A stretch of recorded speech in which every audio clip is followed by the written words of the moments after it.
Значи, тоа е недозволиво за еден судија. Ти отиди види во САД, ти имаш судија пишува по портали, си го искажува мислењето, оди по емисии, по подкасти, не се плаши да кажам, дора тоа е малку различен систем од ги бираат и на избори, овие county judge што се не федерални, малце е поинаку, меѓутоа до толку да сте безгласни, тоа е за чудо.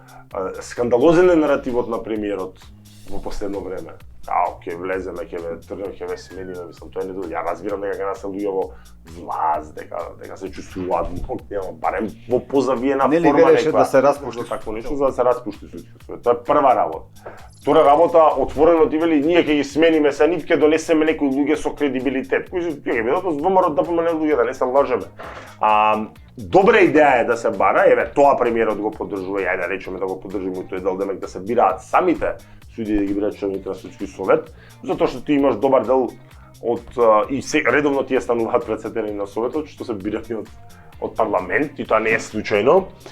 Меѓутоа и тоа видовме дека не секогаш врудува со плод затоа што имаше беше процесот на бирање нов претседател. Не само нов претседател, изборот на организиран криминал на прв човек исто беше меѓу самите обвинители, па видовме дека го доби тој што требаше да го доби. Не го ругам колегата, не го познавам од работа и греото е да кажам дали он добар обвинител или не имаше тука политичко потуркување и еве најеклатантен пример ќе ти кажам да буџетот за судови треба да биде 0,8% од БДП по закон.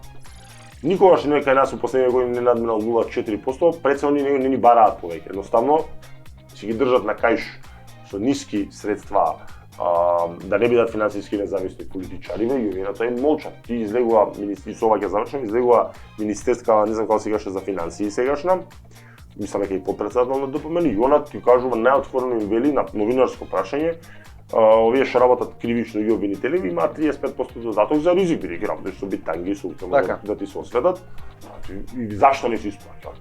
Вика дали они го заслужуваат, тоа вика да се исплати. Прво по нормална земја, втора работа зашто не им се дава 0,8%? Чекајте ви вика со 2% доверба како да им даеме. Во ниедна нормална земја, нормално.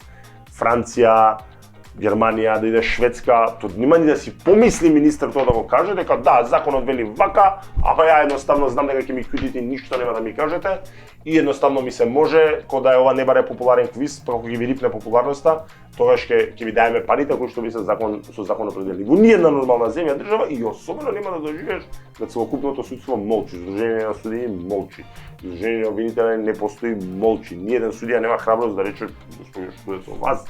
Законот е така. И тоа е све што треба да знаеш. Ниту еден судија, ниту обвинител да ме гази. Затоа што нема на мене да